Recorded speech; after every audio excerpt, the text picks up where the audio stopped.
A call came in from an unknown number. Who could it be? Hello? Hello? This is James, your son. It's fine that you divorced my dad, but it's a problem if you don't fulfill your responsibilities as a mother. I mean, I'm already a high school student. Can't you stop involving me in the mess between you two? What? What are you talking about, and why are you calling me? I was just about to say that when James raised his voice. I'm telling you to pay my child support and tuition fee. The root cause of all this is your infidelity. And now you're trying to take money from my dad? You've got some nerve. At his words, I felt anger rising in me and replied to James, Who do you think you're talking to? I have no recollection of having a child. What? Have you gone crazy? Or are you trying to avoid paying by playing dumb? Don't mess with me. James must think I'm messing with him, but I'm surprisingly serious. As I said earlier, James is not my child. About 14 years ago, at that time, I was married to my ex-husband and we were about to reach our 3rd year. Up until then, our relationship as a couple hadn't changed much, and I think we got along fairly well. On our days off, we often went out together. With my ex-husband often being busy with work, he was away on business about half the month. He worked in sales, and I knew he traveled a lot even before we got married, so I didn't feel particularly out of place. But the one thing I felt was unnatural was the issue with children. Before we got married, I had told them that I loved children and I wanted to have one as soon as possible. Of course, we both had our own schedules. Even if I was ready, if he wasn't, it wouldn't work. So I wasn't in a rush and was taking my time. But 3 years into our marriage, he had never once brought up the subject of having children. By the time 3 years had passed, I thought it was strange and brought up the subject. What about having a child? It's been 3 years, and the older we get, the higher the risk of giving birth will be. Yeah, but I'm busy with work right now. When will you not be busy? Huh? You always say that, and it's been dragging on until now. I can't help it if I'm busy with work. If you keep saying that, I'm going to start wondering if it's really about work. What do you mean? I haven't done anything wrong. Huh? There was something odd about this conversation. I didn't suspect him of cheating. I was just trying to convey that if this continued, I would have no choice but to suspect him of infidelity. But for some reason, he seems flustered. He's hiding something.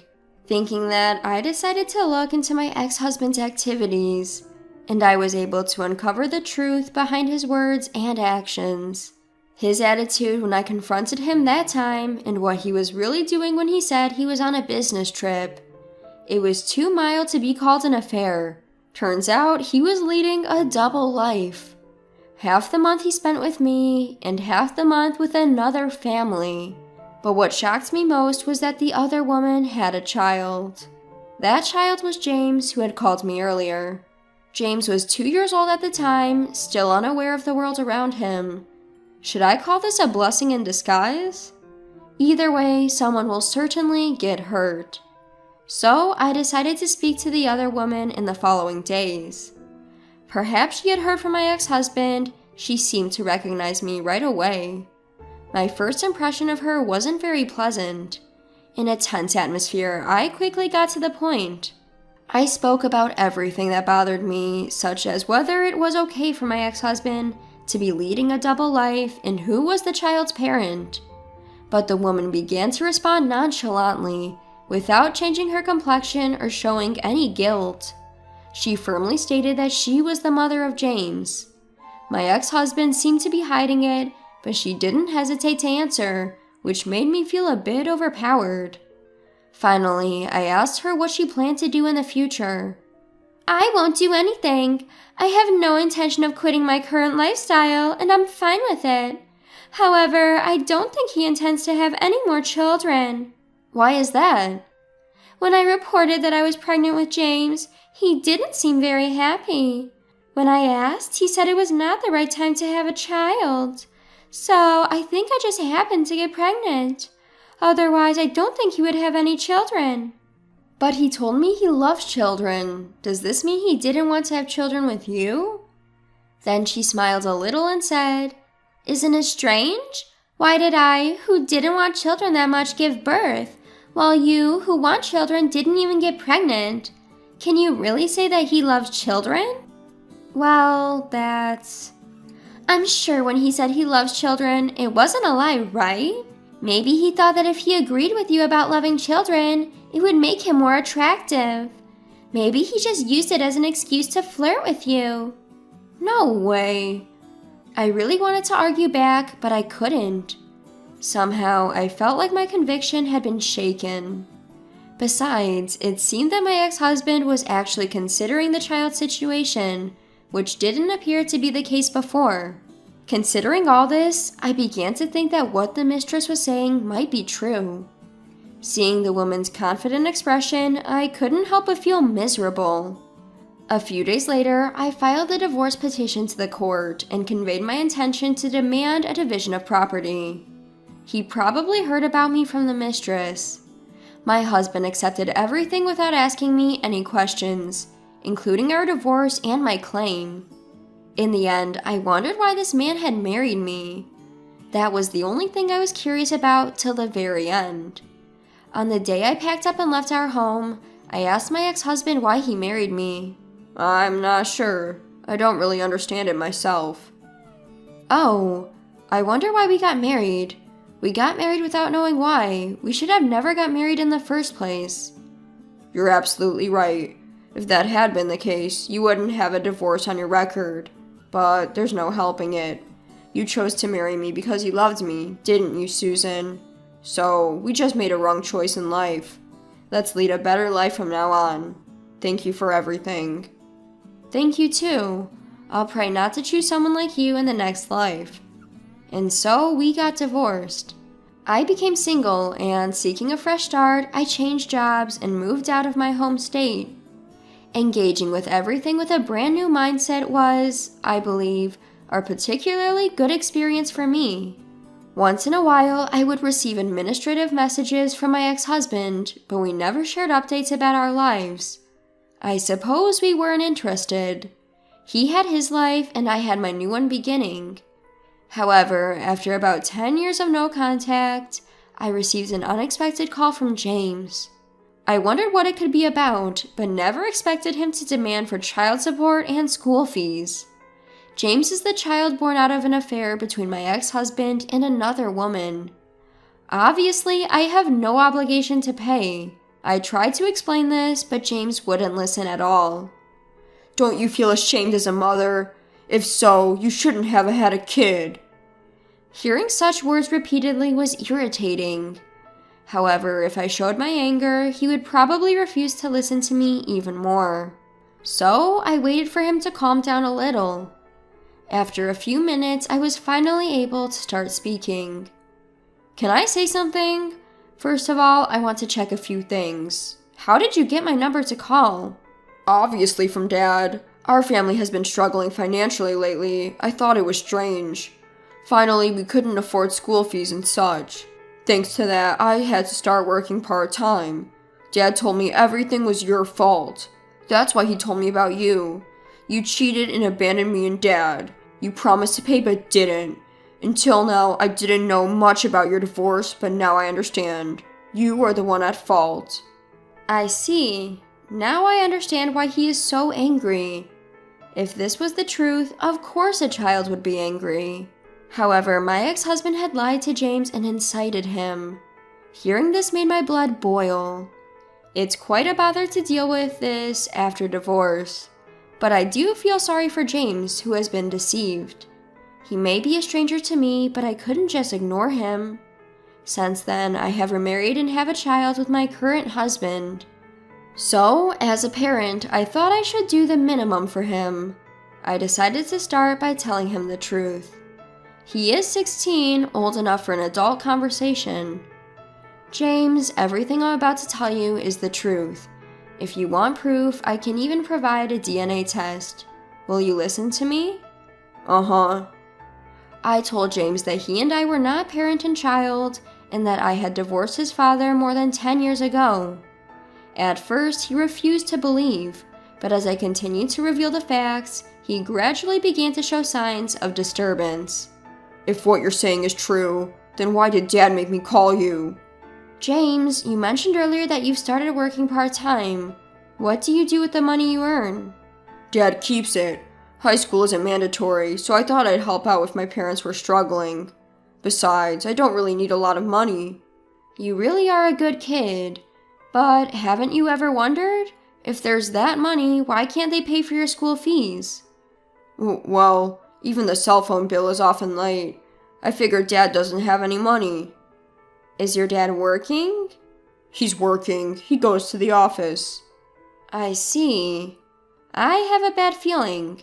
Could it be that my ex-husband is dipping into James's money? With that thought, I decided to investigate my ex-husband. James, can you give me about 3 weeks? Huh? Oh, sure, that's fine. And keep the contents from our call today a secret for your dad, okay? Got it. And so I began my investigation of my ex-husband. I hired a private investigator and waited for the results. Some might call me generous for going to such lengths, but I'm doing it all for James. I don't mind if people say I'm crazy for caring so much about someone else's affairs. So what? If a child is about to collapse in front of you, would you ignore it? My answer is no. I don't want to be that kind of person. Besides, I hate my ex-husband more than anything for lying to his son. While harboring my anger towards my ex-husband, I waited for 3 weeks for the PI's report. The results came in. The contents left me in shock. At the same time, anger surged within me. Turns out my ex-husband is not a full-time employee, but a temp worker. But it seems he was recently laid off and is now on leave. Apparently, he's been going to the unemployment office, but spending most of his days at the casino. James thought his father was working because he always wore a suit, but he was actually job hunting. And there was no sign of him seriously looking for a job. But the worst part about my ex-husband is that he easily begs his son for money, feigning remorse. That's why James, seeing his dad like that, felt sorry and gave him all his part-time earnings. But in reality, that money was just spent on my ex-husband's casino games and leisure. This is absolutely unacceptable. First, I need to sort out James's life. With that thought, I called my ex-husband's mother. It was fortunate that I hadn't deleted her number. Hello? Oh, Susan! What's up? It's been quite a while. I'm sorry for the long silence, mother-in-law. Could we talk for a bit? I explained the current situation to my mother-in-law. Why did I call my mother-in-law? My ex-husband's mother and her sister are his worst enemies. During our marriage, we rarely visited his family because of that. We had no contact at all after the divorce, but my mother-in-law seemed to think that I had some plans and wasn't angry at all about the divorce. I see. I'm sorry. I thought it'd be better to hear it from him, so I didn't tell you, but he was having an affair. What? Hearing this, my mother-in-law's tone of voice dropped. When I told her all the facts, I could hear her anger on the other side of the phone. Oh, I see. It all makes sense now. The reason I wasn't told about the birth was because the baby was from his affair. He brought James over a few times, but you had just given birth and didn't want to see anyone, so he told us not to contact you. After childbirth, women can become mentally unstable and can even suffer from mental illness. So I respected your wishes and kept quiet. I felt sorry for you when I heard about the divorce, but I couldn't contact you. I see. But I'm happy now because James shows his face every once in a while. He might be a child born out of infidelity, but that's not his fault. So I'm planning to be on his side from here on out. You're such a wonderful grandmother. I feel relieved. Actually, that's why I called. Would you and your husband be able to raise James? Of course. He's been working part-time jobs so diligently, but his father blows all that hard-earned money on slot machines? It looks like I need to give him hell. I'll leave that to you, haha. I just think James is desperately trying to support his father and wasting his future in the process. So I really want him to have a carefree life living with you and your husband. With my mother-in-law determined to raise James, his situation seems resolved. Now it's just about dealing with my ex-husband. I decided to contact him and arrange a meeting for another day. I was still furious about being lied to. When the appointed time came, I met my ex-husband in a coffee shop. His appearance had become ragged compared to before. Didn't expect to hear from you. You've aged, ha ha ha. Anyway, this is about James, right? I'm glad you get it. That'll make things quicker. Why do you have him call me? I've got nothing to lose, haha. I'm seriously broke lately. Got caught doing something shady at my old job and had to quit. James's mom suddenly disappeared, and everything's just been vanishing from my life. But hey, my mom and James still think I'm going to work, haha. It's easy to fool everyone if you just act sorry enough, haha. James is your son, isn't he? Don't you feel anything? He's a good son who gives me money. You won't find a more dutiful son anywhere, haha. Ah, I see. But I'm relieved, since you just said all that in front of them. Huh? 3 people rose from the seat behind me and came to our table. What? You're really the worst. We heard everything. Even at your age, your hopeless character hasn't changed a bit. You're done as a human being. There were my mother-in-law, her sister, and James. It was necessary for everyone to witness his true character firsthand. My ex-husband began to panic hilariously, unable to articulate his words properly. He occasionally glanced at me, seemingly pleading for help. Making that face won't get you anywhere. You need to accept everything you've done and really chew on the fact that you're a beast beyond help. Thus, this chapter came to a close. Since then, my ex-husband has been continually scolded by my mother-in-law, her sister, and my father-in-law, and was forcibly put to work. His job is manual labor, a recommendation from my father-in-law, who said it would help reform his character. Moreover, his salary is deducted as child support, a condition my father-in-law apparently arranged with the company. The money goes to my in-laws, who use it for James's tuition and various school expenses. Meanwhile, James is living with my in-laws. He's completely disgusted with his biological father and has been treating his grandparents kindly. He's such a sweet boy, through and through. Whether the actions I took were right or not, I still don't know. But surely, things are better than before for them. From the bottom of my heart, I wish for James to find happiness. Just as my mother-in-law stated, there are no sins in a child.